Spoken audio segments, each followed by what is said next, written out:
Hace un año, más o menos por estas mismas fechas, me contactaron de la Universidad del Claustro de Sor Juana para invitarme a asistir a un evento llamado Susurros entre Piedras y Muros, que consistía en hacer un recorrido por el claustro al anochecer, y en donde, en distintos puntos del lugar, una serie de actores hacían microficciones de terror.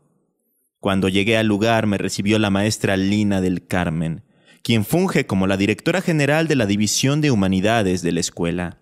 Y ella me contó que dichas representaciones teatrales se realizaban porque, en realidad, sí que han sucedido muchas cosas relacionadas con lo paranormal desde hace muchos años, y que incluso había estado recopilando testimonios de personas como trabajadores, profesores y alumnos que habían vivido cosas inexplicables dentro de la institución. A los pocos días de nuestro encuentro, la maestra Lina me envió un correo con un documento en el que había algunas de estas historias de terror ocurridas en esa emblemática edificación del siglo XVI. Y hoy, en este cierre de la 4ª temporada de Leyenda Urbana MX, por fin quiero compartirlas con todos ustedes. A través de los años, muchas leyendas urbanas, históricas y de terror le han dado la identidad cultural a México. Semana a semana haremos un recorrido por todas ellas. Esto es Leyenda Urbana MX con Ismael Méndez.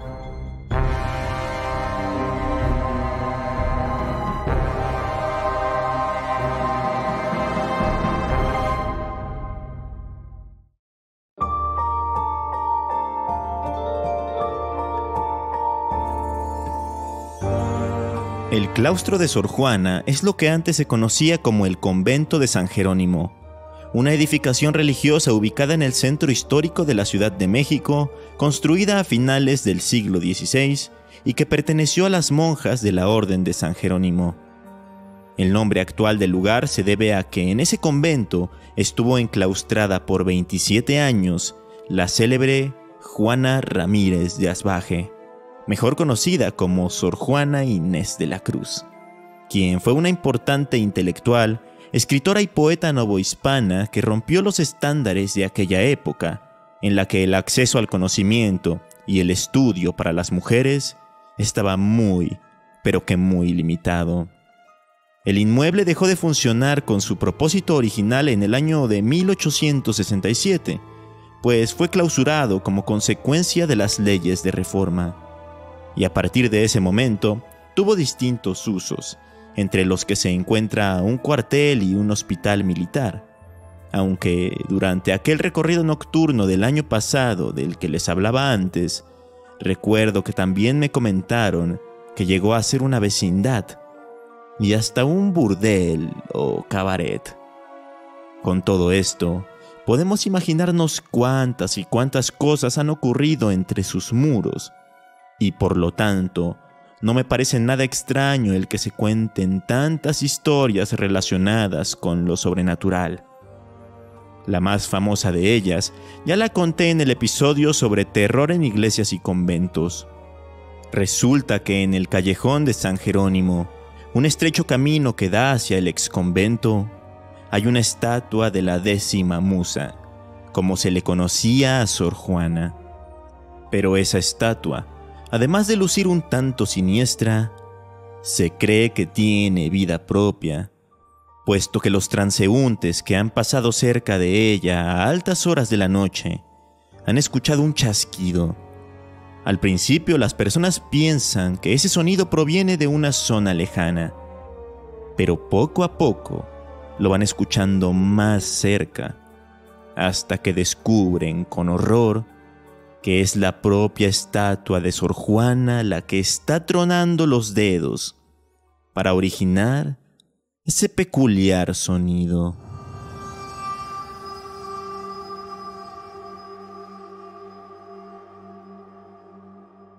Pero más allá de este relato popular, como ya les adelantaba desde la introducción, hay otras historias que ha vivido la comunidad de la ahora universidad, que ponen los pelos de punta. Sandra, una profesora del Colegio de Arte y Cultura, comenta que por allá del 2006 daba clases en el horario vespertino que iba de las 3 de la tarde hasta las 10 de la noche. A ella específicamente le tocaba impartir la última clase de la jornada, ya prácticamente en la noche, y asevera que en diversas ocasiones, mientras estaban en el aula, la puerta se abría inexplicablemente, sin que nadie la tocara. Ella siempre trataba de bromear y les decía a sus alumnos que era el espíritu de Sor Juana, quien verificaba que todos estuvieran presentes y tomando sus clases. Sin embargo, una noche, mientras la clase transcurría con tranquilidad, se fue la luz en la universidad. En esas condiciones era imposible continuar con la sesión, así que la profesora decidió darla por finalizada. El problema es que el complejo estaba sumido en la oscuridad absoluta y era complicado caminar hacia la salida. Entonces, a uno de los alumnos se le ocurrió tomar una fotografía con flash para iluminar momentáneamente la zona, específicamente el patio.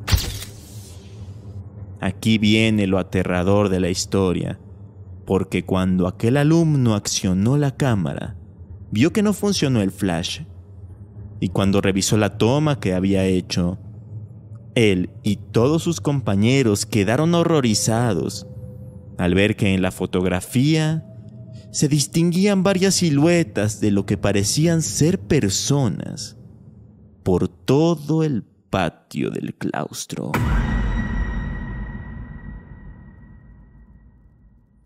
Me comentan que desafortunadamente no se ha podido localizar aquella fotografía y cada vez resulta más difícil hacerlo, tomando en cuenta que esto sucedió hace ya 17 años. En fin, si creen que este relato fue perturbador, esperen a escuchar lo que le sucedió a Paola, una asistente del Colegio de Filosofía y Letras. Ella generalmente era de las últimas en retirarse del edificio de educación continua. Entonces salía de trabajar ya por la noche. En una ocasión, cuando empezaba a oscurecer y se encontraba sola realizando sus labores, sorpresivamente empezó a escuchar unos ruidos, como si alguien estuviera corriendo en el piso de arriba. Pero estaba segura de que ya no quedaba nadie en el lugar.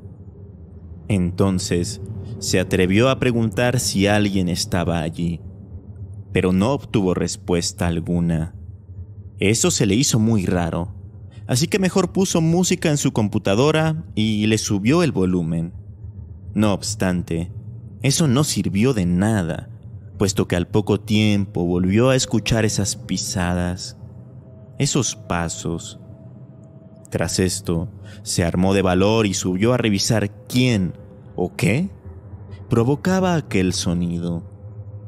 Pero estando en el piso superior, no encontró a nadie, aunque mientras revisaba el lugar, notó cómo una fotocopiadora se prendía sola y empezaba a sacar copia tras copia. Asustada, se acercó para apagarla y se convenció de que lo mejor sería irse a casa y dejar el trabajo pendiente para otro día. Al día siguiente, al llegar a su lugar de trabajo, pudo observar en el monitor de su computadora marcas de manos pequeñas, marcas que parecían haber sido hechas por las manos de un niño. Esta experiencia se complementa con la de Lourdes, una recepcionista quien, de igual forma, en el edificio de educación continua, muchas veces cuando llegaba a trabajar temprano por la mañana, descubría su monitor repleto de marcas de dedos pequeños. Cabe aclarar que nadie llevaba niños a la oficina, y mucho menos existía la posibilidad de que se quedaran ahí durante la noche. Y por si todo esto fuera poco, en el mismo lugar, Luis, el director de difusión cultural que estaba hace unos 10 años, también llegó a escuchar los pasos de la parte de arriba de la oficina, cuando sabía que ya todos se habían ido. Y es más, quien se encargaba de la limpieza por aquella época, una vez se acercó con él para solicitarle que la cambiaran de área, porque llegaba antes que el personal y muy seguido encontraba marcas de dedos y manos pequeñas, tal como en las 2 experiencias anteriores. Tantos testimonios tan parecidos no pueden tratarse de simples coincidencias o casualidades, ¿no creen?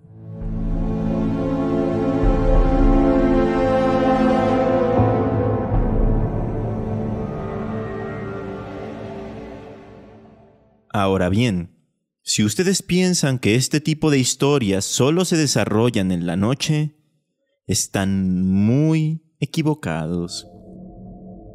Gerardo, un egresado de la licenciatura de Filosofía, vivió algo extraordinario muy temprano por la mañana, cuando recién ingresó a estudiar a la universidad, por allá del año 2004.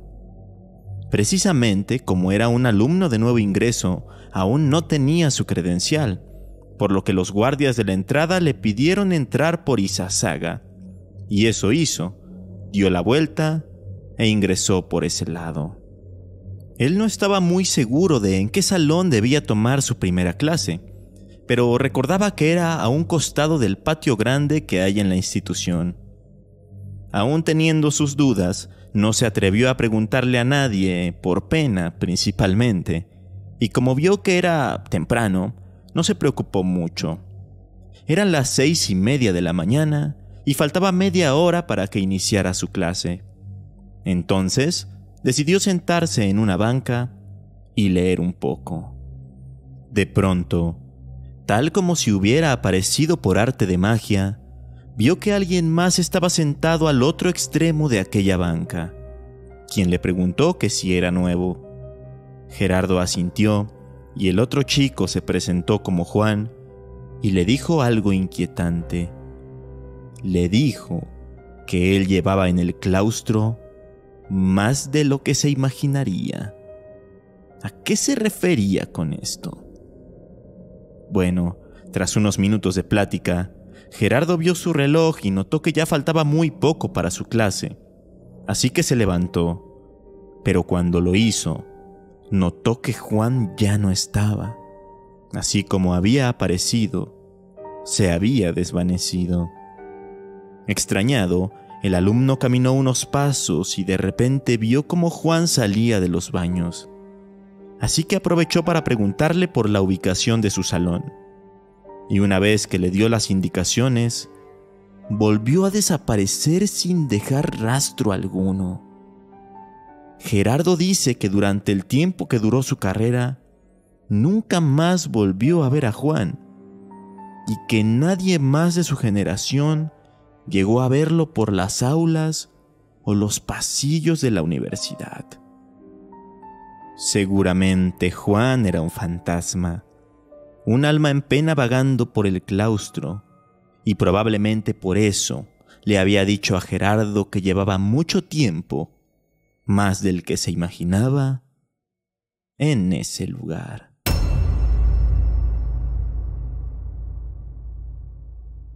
Siguiendo con las historias matutinas, se dice o se decía alrededor del año 2007 que casi de forma religiosa, entre las 6:15 y las 6:30 de la mañana, se escuchaba que algo fuerte caía en el piso superior de donde se ubica la Dirección General de Humanidades, justo donde se encuentran los escritorios de los profesores de carrera. Lo intrigante del caso es que a esas horas no había nadie ocupando esos espacios.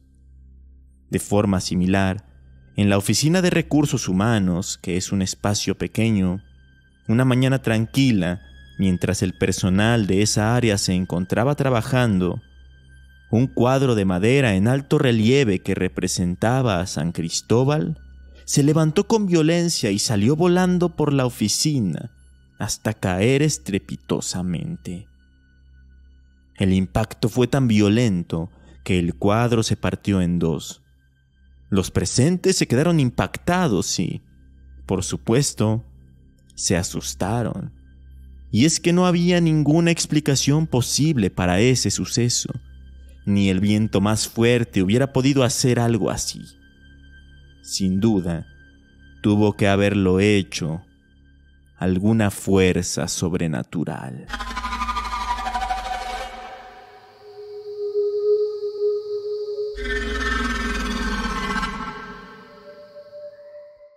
Más allá de las clases normales y de las actividades cotidianas de la universidad, de vez en cuando se llevan a cabo eventos, tal como al que yo fui y el que desencadenó este episodio. Pues bien, durante los eventos o después de ellos, también se han reportado cosas fuera de lo normal, tal como la que comparte Javier, el encargado de la logística de dichos eventos.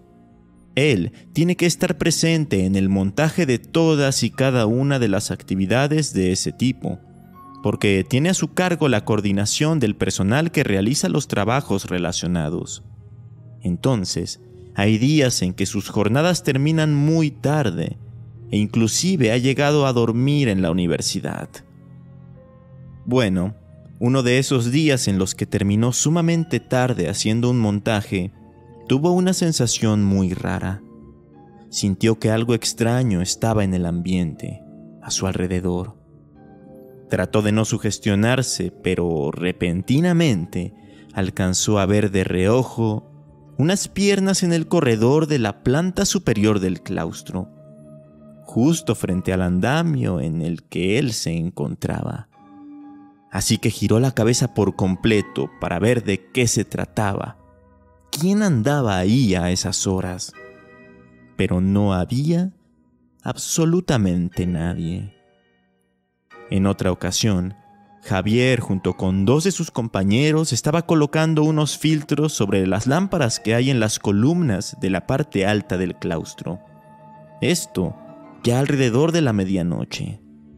Por tal motivo, Javier les dijo a sus compañeros, bromeando, que tenían que apurarse para acabar, porque Sor Juana ya quería que la dejaran descansar. En fin, para realizar tal trabajo estaban utilizando gaffer, esta cinta adhesiva que es muy resistente. Ellos tenían la costumbre de dejarla en una maceta cuando no la necesitaban, para así saber siempre dónde encontrarla. Pero esa noche en particular, no la hallaban. Estaban seguros de haberla dejado ahí en la maceta, pero había desaparecido de un momento a otro.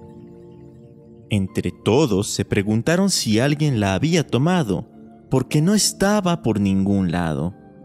Pero no, nadie la tenía. Entonces determinaron que lo que decía inocentemente Javier, quizás sí era cierto. Sor Juana se las había escondido para que se fueran y por fin la dejaran descansar.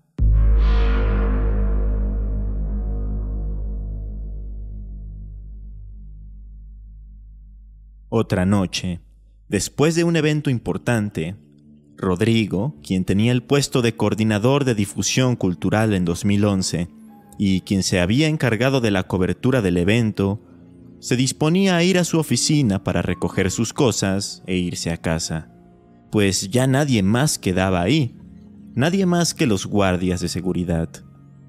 Entonces caminó por los oscuros pasillos y patios de la universidad hasta que llegó a la oficina. Se puso frente a la puerta de madera y sacó sus llaves para abrirla. Pero en ese momento escuchó con toda claridad que alguien golpeaba la puerta desde adentro. ¿Quién podía ser? ¿Alguien se había quedado encerrado accidentalmente? Rodrigo preguntó que quién estaba ahí, pero nadie respondió. Temeroso, tomó nuevamente la llave y la ingresó en el cerrojo, pero se sobresaltó al escuchar, de nueva cuenta, que alguien tocaba fuertemente la puerta desde adentro. Estaba asustado, pero también pensó que podía tratarse de un bromista. Así que ni tardo ni perezoso, abrió de una vez por todas la puerta. Solo que se quedó en shock al no encontrar a nadie. No tuvo otra opción más que agarrar sus cosas de forma apresurada y salir de ahí lo más rápido posible.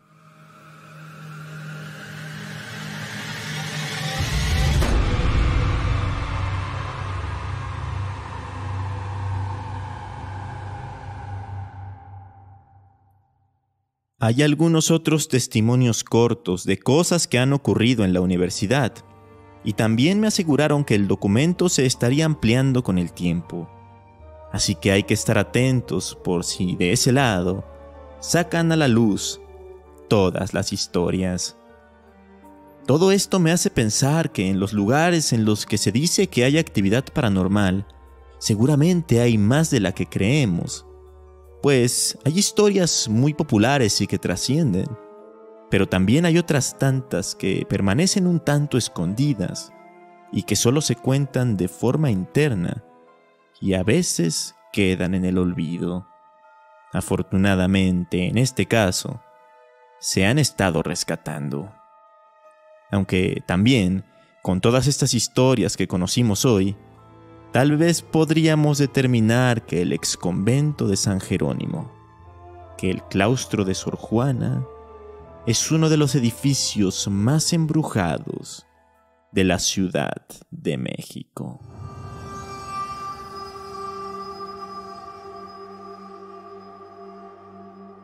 Antes de terminar, quiero agradecer nuevamente a la maestra Lina del Carmen Pulido por su contribución a este episodio con el que terminamos esta temporada. Gracias a todos los que llegaron hasta aquí. Este año ha sido el más grande y prolífico de Leyenda Urbana MX. En parte, también gracias a la gente de Acast, a Natalia Aldazoro, a Carmen Alonso y a Memo Ruiz, quienes han trabajado arduamente consiguiendo campañas y patrocinios con los que he podido financiar el podcast y con los que podemos asegurar la producción de al menos una temporada más.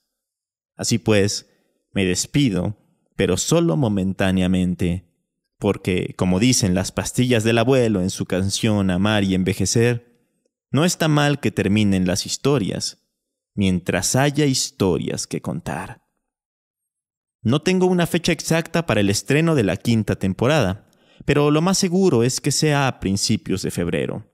Así que mejor síganme en redes sociales para que no se pierdan ninguna actualización ni ningún aviso.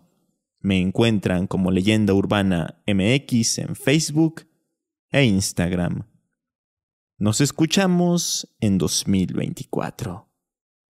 Hasta entonces.